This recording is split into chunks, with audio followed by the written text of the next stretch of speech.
Buenas tardes a todos. Nosotros estaremos hablando sobre la teoría humanista.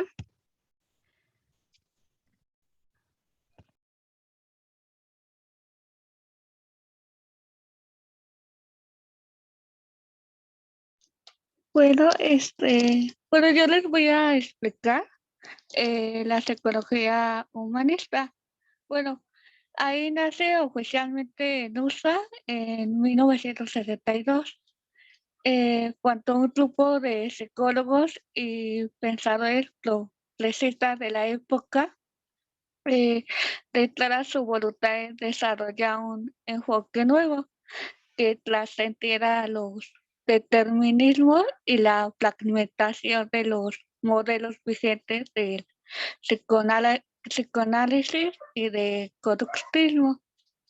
Bueno, en Alero era entonces desarrollar una nueva psicología que se ocupe de la subjetividad y la experiencia interna de la persona como un todo, sin fragmentaciones como la conducta o el inconsciente o la percepción o del lenguaje.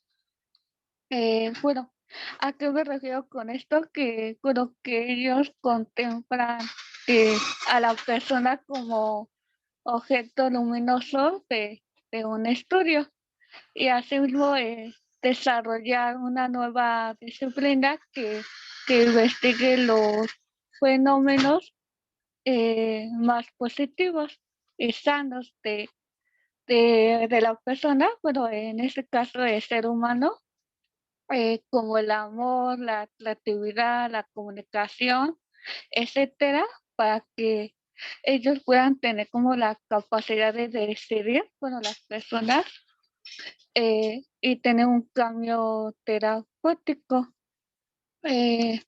Bueno, ya mis compañeras hablarán más sobre estos conceptos. Bueno, y bueno, unos actores que más conocidos del movimiento humanista es Carl Rogers. Bueno, su método es que él se carga mucho de la terapia centrada en el cliente. También lo llamaba como terapia no directiva. Bueno, para los psicólogos humanistas, el hombre es psicológicamente distinto de los animales. Es naturalmente bueno y algo en sí mismo. Cada hombre, además de la naturaleza específica, común a la de otros hombres, ahí posee una naturaleza individual que, que es única y repetible. Bueno, ahí me refiero bueno, que hay podríamos decir que para los psicólogos era necesario, ahora sí que podríamos decir que la persona pues busca como que la posibilidad del hombre para que pueda como redescubrir su propia personalidad, su autenticidad, podríamos decirlo así, personal. Eh, ¿Qué más iba a decir? Que este, bueno, ahí también tiene una postura que en el cliente solamente se concibe a la gente como básicamente racional, socializada y progresista y realista. Bueno, para Rogers, pues el ser humano nace con una tendencia realizadora. eh, Donde ahora sí que la persona pues pueda conocer, eh, elegir su propio destino, ser libre para establecer sus propias metas de vida y también para que pueda ser responsable de sus propias elecciones. Bueno, eso es todo. Siguen mis compañeras. Yo les voy a hablar sobre la teoría de personalidad, de acuerdo a lo que menciona Rogers. Y él decía que la personalidad de cada individuo se va a ir analizando en el modo en que nosotros nos vayamos acercando o alejando nuestra manera de ser y de vivir. Él mencionaba un concepto que se llama autoactualización, que es cuando las personas, o bueno, se enfoca más cuando las personas consiguen sus objetivos y deseos en esta vida. Para esto, él mencionaba que a eso se le conoce como una persona altamente funcional, que son las que están en constante crecimiento y centrados como en el aquí y en el ahora. ¿Puedes cambiar, Fer, porfa? Gracias. Bueno, él mencionaba que para ser unas personas autofuncionales, bueno, altamente funcionales, había que pasar por unas características, que la primera es la apertura a la experiencia, que es cuando una persona se acepta a las emociones positivas como las negativas. En cuanto a cómo son las personas, pues sean capaces de escucharse a sí mismas, disfrutan de cada momento y se tienen confianza en uno mismo. Mencionaba Rogers que si una persona no puede abrirse a sus propios sentimientos, no puede abrirse a la actualización del yo, que es como el yo, pues lo conocemos que es la realidad como de una persona. Y no sé, el ejemplo que se me venía es cuando estaba en la entrevista con Gloria. Gloria, al abrirse con sus sentimientos y expresar lo que sentía y todo, llegó como a su propia realidad de saber y de ser escuchada, de sentir, de cómo se sentía. En cuanto a la segunda característica, era el estilo de vida existencial, que este es más como aprender a vivir sin estar enfocado en lo que va a pasar o en lo que nos pasó en un pasado. Es como de disfrutar el momento, el ahora y no olvidarse como dijo que no teníamos que dejar a un lado lo que aprendimos, pero que tampoco debíamos dejar a un lado y no debemos de dejar de planificar lo que pueda pasar en un futuro, pero tenemos que enfocarnos como en el vivir en el ahora. Y en cuanto al tercer paso, era la confianza en uno mismo, que prácticamente eso lo dice por sí solo, que es que hay que prestar atención y confiar en nuestros sentimientos, en nuestros instintos, y debemos de confiar en nosotros mismos para hacer aquello que creamos correcto y que nos surja como de una manera natural, que seamos espontáneos. En cuanto al siguiente paso, que es la creatividad, él dice que se incluye una habilidad para ajustarse y cambiar buscando nuevas experiencias. En cuanto al siguiente paso, que es la libertad experiencial, es que mencionaba él que son las personas que están satisfechas con sus vidas, ya que no experimentan bueno, las experimentan con un verdadero sentido de la libertad, que la persona funciona plenamente, que se reconoce a sí misma como libre y, bueno, en tanto a sus acciones y a sus responsabilidades, se sienten satisfechos con ellos mismos. Y es todo. Ok, yo les voy a hablar sobre la terapia centrada en el cliente. Para empezar, Rogers estuvo en el enfoque psicoanalista, pero como que se dio cuenta que ese enfoque no lo podía aplicar con sus pacientes, entonces decidió enfocarse en conceptos de dos personas, perdón. Uno fue Otto Rank, que él desarrolló sus propias técnicas y métodos psicoterapéuticos que tendían a hacer ganar mayor independencia a sus pacientes. Y también de Jessie Taff, que fue una trabajadora social que había implementado una terapia de relajación que prescindía de cualquier intento de controlar la conducta de los pacientes. Estas dos tendencias ayudaron a Rogers para poder realizar el enfoque rogeriano y que tiempo después se consolidaría en la terapia centrada en el cliente. Rogers comenzó a grabar las entrevistas que tenía con sus pacientes y se dio cuenta de dos situaciones. La primera es que Rogers se sorprendió muchísimo porque se dio cuenta que era muy fría y monótona la conversación con sus pacientes. Y la segunda fue que al grabar las entrevistas, estas se podían entregar a los pacientes para que ellos pudieran repetir las veces que fueran las entrevistas y ellos se sintieran bueno, ellos sintieran que en su casa tenían al terapeuta y así poder ir mejorando la situación que tenían. La terapia centrada en el cliente cuenta con 3 elementos. El primero es el interés positivo incondicional de la persona en la búsqueda de ayuda, que se acepta sin condición alguna la manera en que ella está dispuesta a revelarse y demostrarse en la relación frente al terapeuta. Este interés positivo incondicional consiste en que cuando el terapeuta experimenta una actitud cálida, positiva y aceptante hacia la realidad del paciente, se va a facilitar un cambio. Esto implica la disposición genuina por parte del terapeuta para que el paciente manifieste todos sus sentimientos durante la terapia. El segundo punto es la empatía centrada en la persona, que es la capacidad del terapeuta de entrar en el mundo del cliente y de comprender con exactitud sus vivencias como si el terapeuta fuese otro. En este punto de la empatía, el terapeuta va a experimentar una exacta comprensión empática del mundo interno del paciente. Es decir, que siente el mundo de significados privados y personales del paciente como si fuera el propio mundo. Esta comprensión empática facilita la concientización y favorece el acompañamiento terapéutico, para poder promover un mejor desarrollo personal. El último elemento es la congruencia.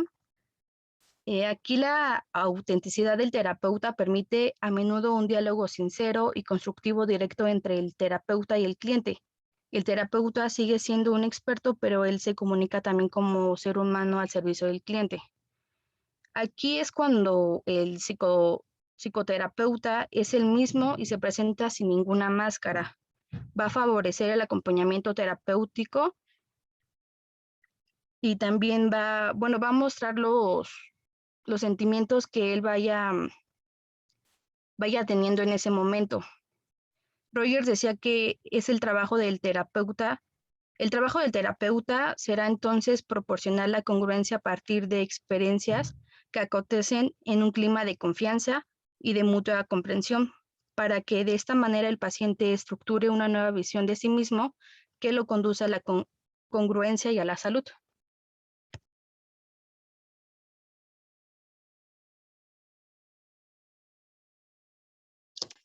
Bueno, yo les voy a dar unas aportaciones, bueno, unos conceptos que se nos hicieron muy importantes.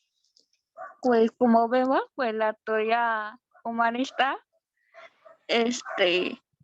pues se trata principalmente de su experiencia clínica directa con pacientes. Bueno, es lo que trata Rogers. Bueno, tendencia actualizante, pues se refería que es como una fuerza motivadora, pero él lo llama así, donde va a poseer todas las formas de vida que les va empujando a desarrollar su potencial. Bueno, lo que creía es que todas las criaturas se esfuerzan por hacer lo mejor de su existencia. Bueno, eh, también lo hace que no es por falta de deseo. Podríamos decir que también, lo que busca es que fuéramos como que no solamente los seres humanos pueden, que pueden desear de que actualizarse en ellos mismos. Bueno, un ejemplo que a mí se me quedó muy claro es cuando él pone como un ejemplo que cuando hay un campo de maíz, eh, ahí puede decir que por ahí solamente pueden vivir así como los gusanos, pero ¿qué pasa si viene otras criaturas, pues ya se va a quedar como que todo feo, bueno, todo ahora sí como que polvo, ya no, bueno, ya va a haber de diferente que lo van a destruir. Bueno, ahora sí el campo. Bueno, a lo que se refiere es que cuando desarrollamos nuestro potencial, nos volvemos cada vez más complejo como el bosque.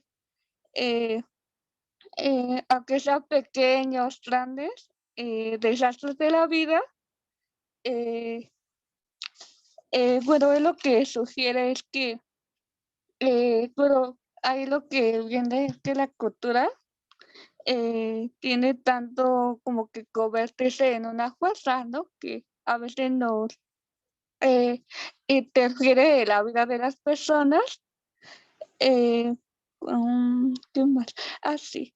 Bueno, ahora sí que lo que necesita de las personas es que tengan unos beneficios, sientan ese bienestar con esa, ahora sí con la psicóloga o la persona que va a dar la terapia, pues sienta ese beneficio para que pueda valorarse ella misma. Bueno, la consideración positiva, pues como ya lo hemos visto con mis compañeras, pues es como un término general que toma como conceptos de el amor, el afecto, la atención, etcétera, donde hay lo considera como una consideración positiva. Bueno, una consideración positiva, pues ahí vemos que está la autoestima, el valor propio o una imagen positiva de nosotros mismos. Bueno, es lo que él propone y, ay, no, sí. Bueno, la de yo real y yo ideal, eh, también, bueno, también menciona que ahora sí que yo, ay, se está mucho ruido, discúlpeme. Sí, yo real o yo ideal, pues Roger lo distinguía en esas dos formas donde él considera que, por ejemplo, el yo real, pues el yo ideal se refiere más como que todas las exigencias que, que van, que aceptamos sobre cómo deberíamos ser o cómo debemos ser. Bueno, y bueno, es lo que se refiere más es que tengamos como cómo debemos ser feliz, cómo debemos ser, ahora sí que eh, todo etcétera, pero para tener ahora sí como bienestar, por decirlo así.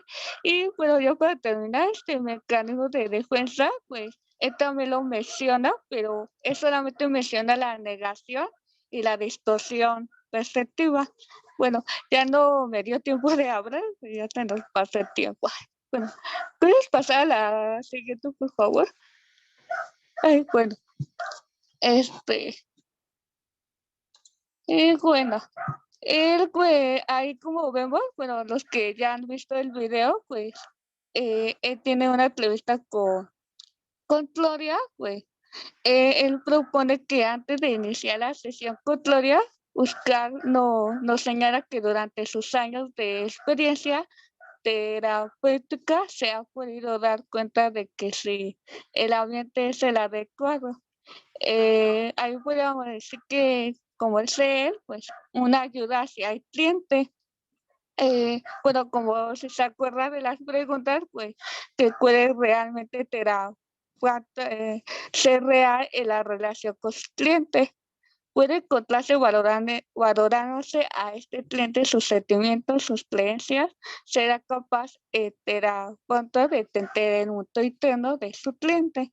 Bueno, estas condiciones que mencioné, pues ahí podemos ver como cambios en el cliente, donde el cliente será capaz de explorar sus sentimientos y actitudes más junto. Eh, ya nada más. ¿Puedes pasar a la siguiente, por favor?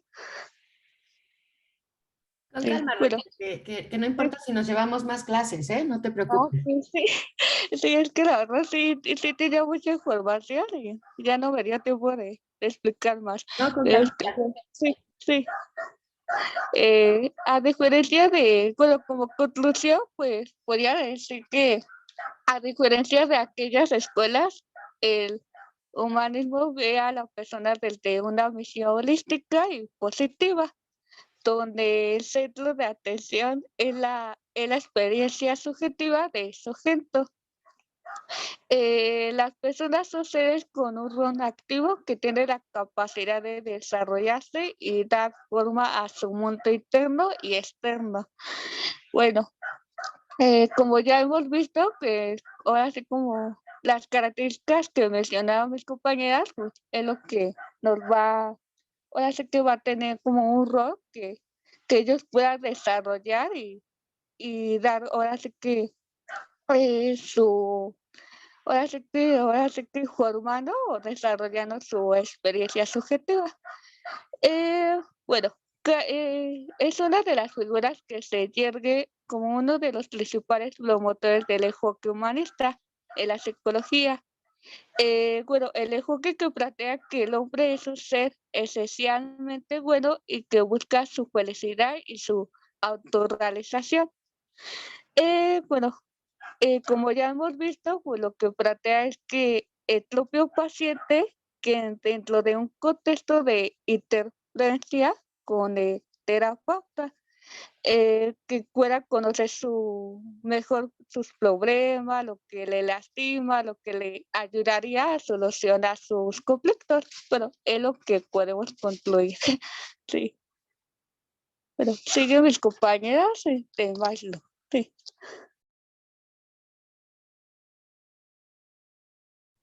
Buenas tardes. Bueno, vamos a hablar de la teoría de Abraham Maslow. Él fue un psicólogo estadounidense, conocido como uno de los fundadores y principales exponentes de la psicología humanista. Él es el creador de la jerarquía de las necesidades humanas o la pirámide de Maslow. Él eh, eh, está en una corriente psicológica, es la humanista, es una corriente que postula la existencia de una tendencia humana básica hacia la salud mental. Eh, él se refiere a que el individuo para que esté sano debe de lograr su autorrealización. Implica el pleno desarrollo de sus propias potencialidades.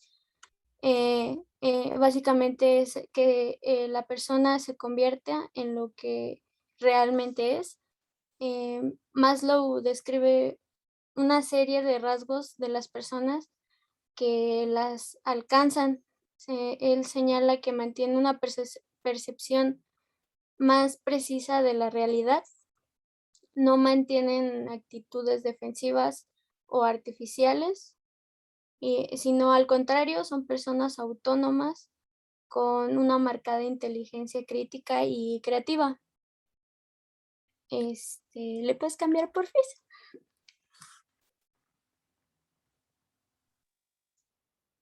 Bueno, para lo más novedoso de la teoría de Maslow, pues sin duda que se centró en proponer una teoría basada en el comportamiento humano sano. Por ahí, aquella época, la mayoría de las escuelas de pensamiento existentes, como por ejemplo el psicoanálisis y el conductismo, tendían a centrarse en los comportamientos problemáticos o patológicos. Maslow, por lo contrario, estaba un poco más interesado en aprender qué es lo que hace felices a las personas y las cosas que hacen para lograr ese objetivo. Como humanista, Maslow creía que las personas tienen un deseo innato de autorrealizarse. Eso quiere decir que es de ser lo que quieran ser, como la famosísima palabra de Barbie. Pero sin embargo, para lograr estos objetivos finales, se deben satisfacer una serie de necesidades más básicas, como la necesidad de alimentos, la seguridad, el amor y la autoestima. En la jerarquía de este autor propone que hay 5 niveles diferentes, las necesidades y las motivaciones humanas. Esta jerarquía se representa como una pirámide, que estamos viendo en la pantalla, y los niveles más bajos están compuestos por las necesidades más básicas, y mientras que las necesidades más complejas están en la parte superior.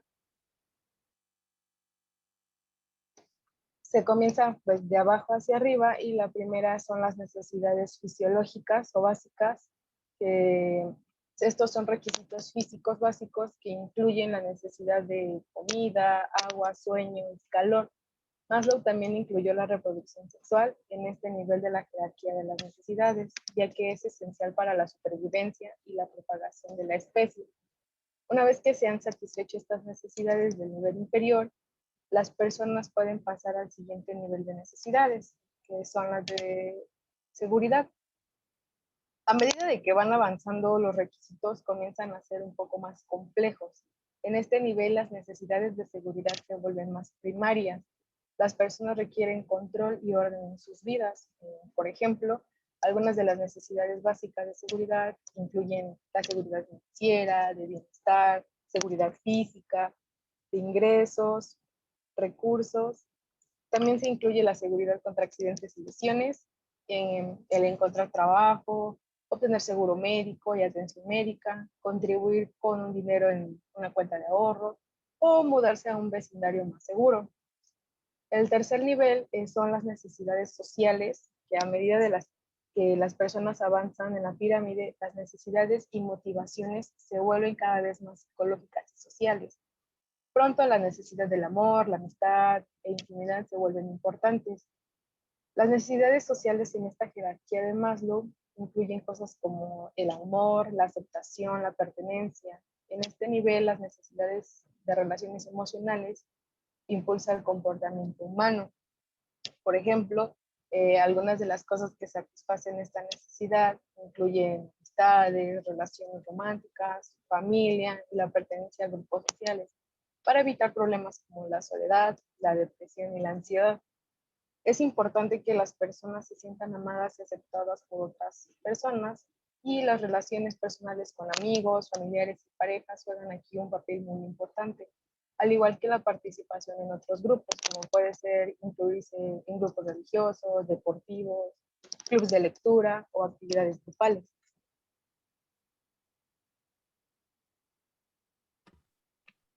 Bueno, la que continúa es la necesidad de autoestima. Básicamente es cuando la persona comienza a desempeñar un papel importante en un grupo. Es básicamente la identidad que la persona, que el individuo tiene. Esta se vuelve, es más bien considerada como una necesidad de lograr cosas y reconocer sus esfuerzos, que él sienta que es valorado por otros y que él mismo, tanto como los otros, como él mismo, reconozcan sus propios esfuerzos, sus esfuerzos. Básicamente es eh, el, el- la habilidad, el reconocimiento que los demás tienden a sentir por sus habilidades. Eh, y en la última, en la necesidad de autorrealización, es el desarrollo de la persona como tal. Cuando esta necesidad se presenta, se tiene a alcanzar el máximo potencial del ser humano, como individuo. Esta básicamente se describe como el uso y la explotación de los plenos talentos, capacidades y las potencialidades. Básicamente es la satisfacción y el orgullo que la persona va a tener por sí misma.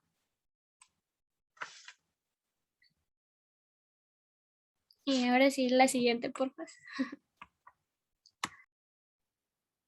Bueno, también tenemos la experiencia cumbre de Maslow, que esta se refiere a que es la satisfacción plena que ocurre en el momento en el que el individuo está en armonía consigo mismo y con el entorno. Se trata de un momento sublime en el que cada persona es llevada más allá de sí misma. Comúnmente ocurre a través de la vida estética, intelectual, erótica, cotidiana o religiosa. Por ejemplo, a veces podemos llegar a tener experiencias cumbres cuando terminamos de leer un libro, después de tener relaciones sexuales, y esto no tiene que ver necesariamente con el orgasmo, sino con una satisfacción que viene después del acto sexual. También se puede después de escuchar música o quizá cuando estamos contemplando algo muy hermoso. Según Maslow, esto ocurre en personas sanas y no es producto de un desbalance hormonal ni de una alucinación. Algunas personas que lo sienten lo hacen más a menudo que otras, porque quizá a estos les cuesta un poco más cubrir las necesidades más básicas, pero todos deberíamos de haber sentido en alguna que otra experiencia cumbre en algún momento de nuestra vida.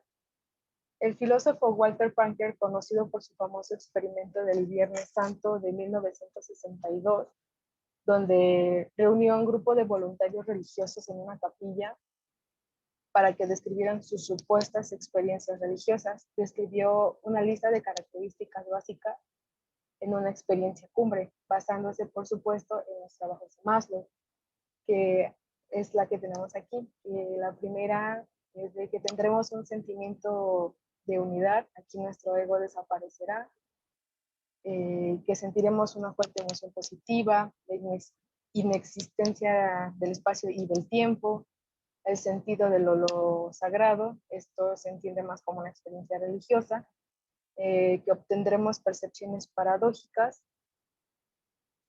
sentiremos una objetividad y una diferente percepción de la realidad, la inefabilidad, que se refiere a la dificultad de explicar lo ocurrido, y efectos positivos posteriores. Esto es un proceso natural, ya que se ha establecido en la psicología de Maslow y no hablamos, bueno, como lo establece la psicología de Maslow, que no hablamos de patologías, sino de personas en un estado saludable.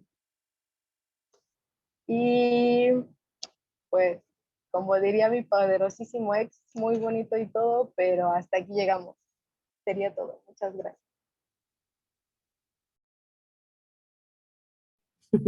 Muy bien. Ok. Ok. Ay, perdónenme. Me gustó mucho. Hay cuestiones por ahí que todavía podemos resaltar. Justamente una de ellas, esta experiencia cumbre, que es uno de los conceptos más poderosos, tanto de Maslow, que es quien lo postula, como de Rogers, ¿no? Que después también lo utiliza. Pero muy bien, me gusta cómo lo hicieron. ¿Alguna duda? ¿Alguien? Sé que hay dudas porque son cuestiones que a lo mejor no hemos trabajado tanto, entonces, a ver, échenle ganas. ¿Algo que quieran preguntar?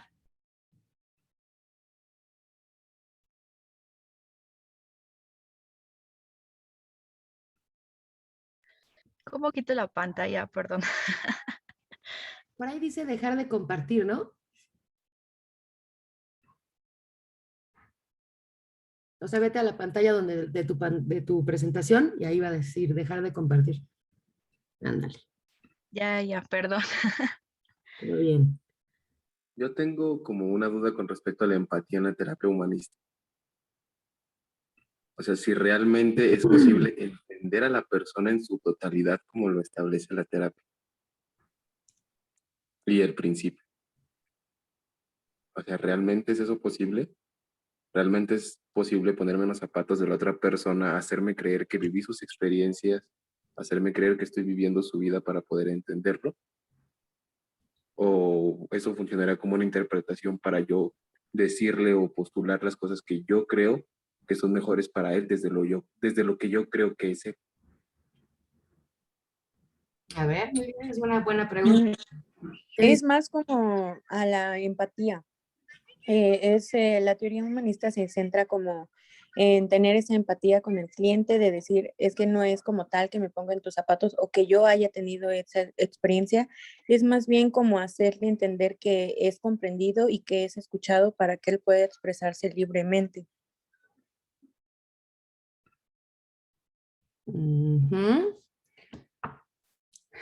Pero sí cambia, ¿no? La empatía, digamos, en el enfoque humanista cambia mucho del enfoque psicoanalítico.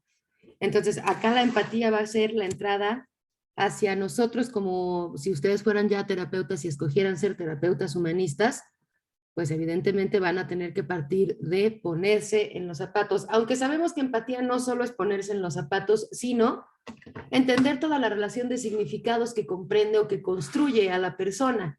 Ajá. Pero de todos modos sí es diferente la empatía tanto en el humanismo como en el psicoanálisis. La postura de la que está hablando Daniel es una postura más psicoanalítica en la cual me permite saber, digamos, a través de la empatía, las emociones, sensaciones y vivencias que está teniendo la persona, y lo cual me impide yo interpretarlas como si ya supiera, pero sí me dan elementos para interpretar lo que puedo devolverle conforme a sus propias experiencias. Y la empatía para el humanismo parte de que no hay ningún conocimiento a priori. Yo no sé nada de la persona, es decir, se aleja un poco más de la interpretación. Y esto tiene que ver con lo que decían del yo ideal y el yo verdadero. El yo ideal de alguna forma es esta persona que te gustaría ser. Y ya el yo verdadero o el verdadero yo es quien de verdad eres. Por ejemplo, Carl Gustav Jung, que primero fue psicoanalista y luego fue humanista, trabaja estos dos conceptos de manera muy concreta, porque para él, aquello que eres, pero que no quieres ver que eres, que tú crees que no eres, lo llevas a la sombra. Y aquello que sí eres, quien de verdad eres, perdón, te lo llevas a la máscara. Y así define el yo y el inconsciente. Esta es una de las grandes peleas que tiene, por cierto, con Sigmund Freud. Su definición del inconsciente son muy distintas. ¿Vale? Bueno, pero entonces la empatía tiene que ver más con esta cuestión definitivamente de provocar una sensación profunda de confianza, de sensibilidad, para no, o sea, por ejemplo, Rogers criticaba mucho a los psicoanalistas en el sentido de ponerlos en un diván, porque desde ahí decía que ya era una cuestión muy analítica, y él le llamaba la elegancia y la sofisticación teórica, que no servía para nada.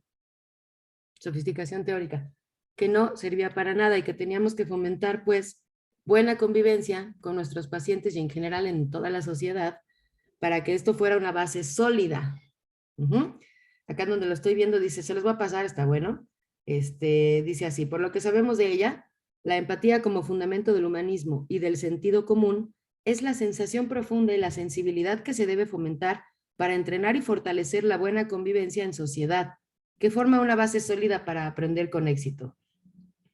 ¿Sí? Carl Rogers habla de la empatía por primera vez en el contexto de una relación terapéutica, definiéndola como la captación precisa de los sentimientos experimentados por el paciente y de los significados que estos tienen para él, y una vez captados, comunicárselos. Tienen sus diferencias entonces, ¿no? Veo más manitas. ¿Sí queda un poquito más claro, Daniel? Sí. No te creo, pero ¿qué te parece que cuando retomen empatía en psicoanálisis volvemos a este debate, ¿vale? Bueno, ok, tenía otras manitas levantadas que creo que ya bajaron. Otra pregunta, Sí. adelante. Es que yo iba como que a complementar algo que mencionaron mis compañeras. No solamente se trata de la entrevista de Gloria y Rogers, como para abordar esta cuestión de la terapia humanista.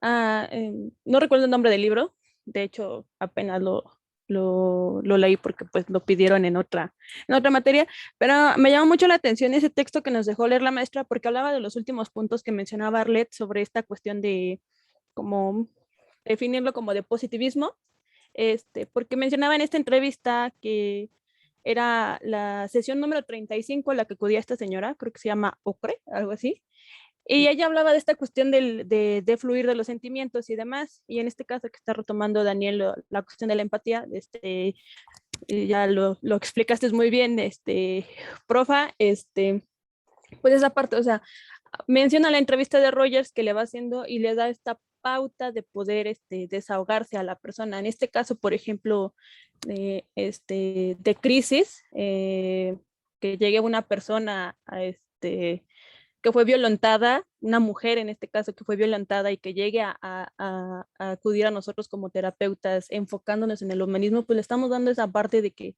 se pueda desahogar. A lo mejor no entendemos el hecho de recibir una cachetada, el hecho de ponerme en sus zapatos realmente, pero estamos entendiendo el hecho de que esa persona viene quebrada, que viene con a lo mejor con marcas expuestas y también con marcas internas, y es ahí también lo que marca Roger sobre la cuestión de la empatía, no como una empatía generalizada de que me tengo que poner en los zapatos del otro, sino como una empatía más, más profunda en el hecho de que pues estoy mirando a un ser humano que está en este momento totalmente quebrado y tengo que ayudarle o apoyarlo o orientarle a que esa persona empiece a retomar esas piececitas para que se pueda volver a levantar, porque muchas veces lo que llegamos a hacer para darle consejos a la amiga que terminó con el novio, acá compañera Odalis que sigue extrañando a su ex, pues es decirle, te mereces algo mejor, amiga, pero en esa parte pues no la dejamos que desahogue al 100% toda esta situación,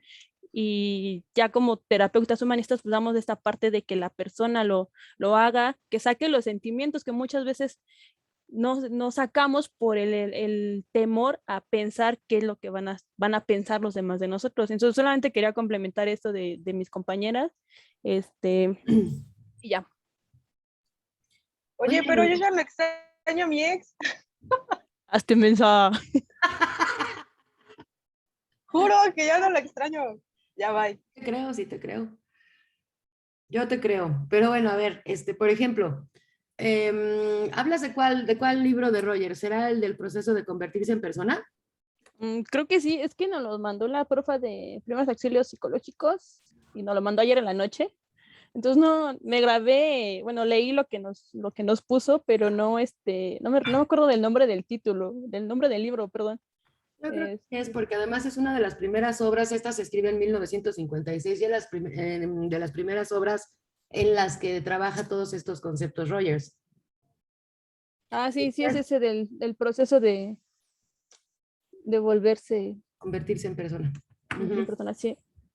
Ok, bueno, algunas de las críticas, y creo que esto también va a amplificar un poquito, que se le hacen al humanismo, es que, por ejemplo, Rogers decía que la prueba de la validez de su posición o de su postura no depende de esta elegancia teórica de la que les decía, sino de la utilidad general de su tratamiento humanístico terapéutico. Entonces, acá el cliente es tratado como una persona, ¿sí? Y no como un paciente, por eso es un cliente. Igual que si tiene dentro de sí el poder de curarse a sí mismo. Entonces, lejos de pensar que la persona es una persona enferma, se le ve como una totalidad que ahorita está en una postura o en una posición, perdón, de enfermedad o ausencia de la salud, pero que tiene también las mismas herramientas con las que enfermó, puede utilizar esas mismas herramientas para curarse a sí mismo. Base después también de qué? De la Gestalt. Entonces, las críticas que se le hacen al humanismo, bueno, di una ponencia, miren, esto está bien bonito. La imagen de la humanidad, según lo describe Rogers, parece tener tan poco significado para sus críticos que es dudoso pensar que cualquier continuación de los descubrimientos favorables de las investigaciones pueda tener algún efecto. Y entonces, estas críticas no explica, primero, por qué la tendencia al conocimiento es innata. Él simplemente decía y asumía que el ser humano tiene esta tendencia al conocimiento de manera innata, pero ni siquiera se detiene a explicarlo como lo hicieron ¿quién? Piaget y Vygotsky, ¿no? Y sobre todo Piaget. Luego, Coffer y Apply, al revisar la literatura rogeriana, concluyen que los resultados terapéuticos presentes sostienen un punto de vista de la naturaleza humana particularmente positivo. No estamos hablando de positivismo, estamos hablando de positivo en su acepción común y corriente, positivo. ¿Sí? Y que, bueno, evidentemente los seres humanos no vivían siempre en este estado positivo. Esa es otra de las grandes críticas que se le hacen. Y luego algunos otros autores sostienen que su teoría no es susceptible de verificación. Esto evidentemente, pues, a ver, ¿contra quién? Estamos en el periodo post-Segunda Guerra Mundial, ¿no? ¿Contra quién, contra qué paradigmas se estaba peleando el humanismo?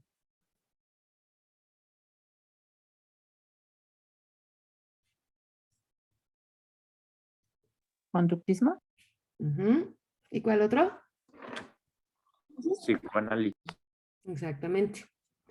Entonces, si el psicoanálisis toda la vida ha buscado o ha intentado que sus resultados sean verificables, como ya lo veremos en la evaluación clínica, bueno, pues ¿se acuerdan que les dejé una tarea que después pusimos pausa, que cuáles serían las formas de verificar los sesgos en psicoanálisis? Espero que ya la estén haciendo ahí poco a poco. El punto es que Freud toda su vida intentó meterse a las psicologías científicas, ¿sí? No matemáticas. Él no busca la relación causal para nada, busca la relación de sentidos. Pero sí buscaba entrar entonces en una postura o en una posición donde pudieran ser verificables todos sus conocimientos. A Rogers esto ya no le importa, y esto no quiere decir que su teoría no tenga validez, simplemente es otra forma de hacer investigación o de hacer terapia. Luego dice, otros autores dicen que la autorrealización no es innata ni fundamental en el desarrollo humano, pues proviene de la necesidad de estímulo. Cuando le hacen esta crítica a Rogers, pues le ponen en la torre porque él justamente lo que estaba alejándose o lo intentando alejarse, pues era lo mismo que hicieron los cognitivistas. A ver, no todo se trata de estímulos.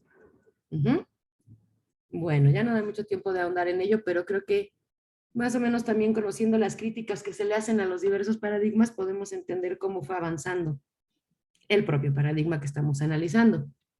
¿Sí? Entonces, cuestiones fundamentales. Tendencia a la autorrealización, el sí mismo, el yo ideal, el yo verdadero, ay, se me fue, no puedo creerlo, pero están en mil cosas, perdónenme. La experiencia cumbre. A ver, denme un ejemplo rápidamente de experiencia cumbre. ¿Qué se les ocurre que pueda ser una experiencia cumbre?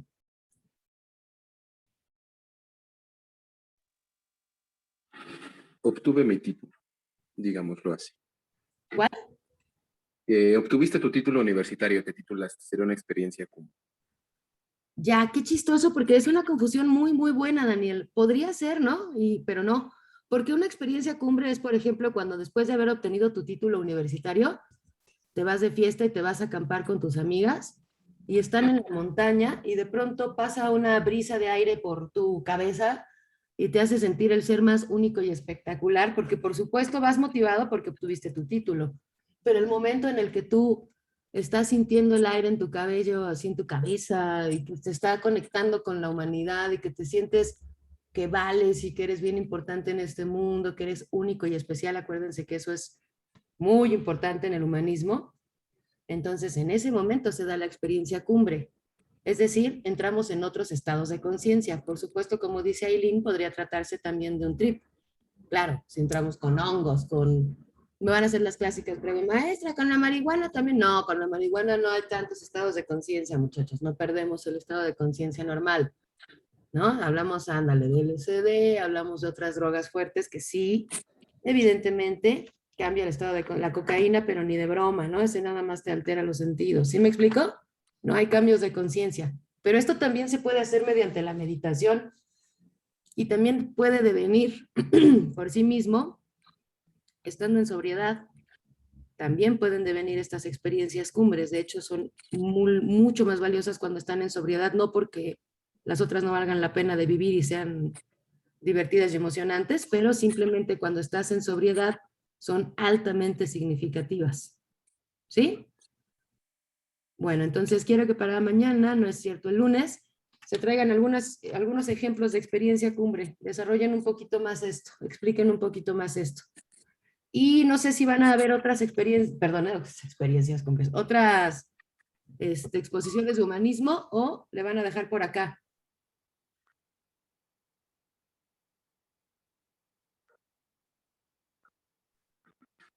¿Grupo? Pues Solamente éramos nosotras y como nos comentaste que solamente habláramos sobre lo de Rogers y Maslow, pues ya no supimos más qué onda. Está bien, no, está muy bien, Fer. Sobre todo porque el humanismo sí lo van a seguir viendo, la escuela es humanista. Y toda la cuestión que ya se centra en cómo aprenden las personas bajo el enfoque humanista, me parece que lo podrían tener un poco más claro o que lo van a estar repasando en otras materias como ya salió por ahí en el taller este de, ¿cómo se llama, Moni? ¿No viste la Primeros auxilios. Ujú. Debe de estar ahí en los 13, búscalo bien. Creo que eso sí lo van a poder repasar en otras clases. Si nos da tiempo, bueno, le seguimos. Pero entonces para el lunes, psicoanálisis, ¿no? Dani, Daniel, ¿quién más está?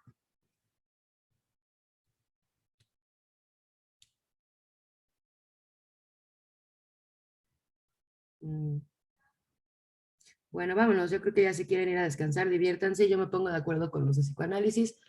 Si veo que hay algo más que exponer de humanismo, también lo doy el lunes. Y nos vemos, que descansen, que tengan muy bonito fin de semana. Contáctenme los que van a exponer la siguiente semana, porque lunes y martes será psicoanálisis y jueves y viernes será Gestalt. ¿Vale? Ok. ¿O saben qué? Perdónenme. No, vamos a invertir. Lunes y Chale. martes Gestalt. Ajá. Sorry, perdónenme. ¿Saben por qué? Tiene sentido, les juro que tiene sentido, no es capricho mío. Son hermanitos, Gestalt y humanismo. Sí, es toda ¿Vale? la razón. Chale. Así, Dani, Daniel y los de psicoanálisis respirando. Yo creo que van muy bien ya, ¿no?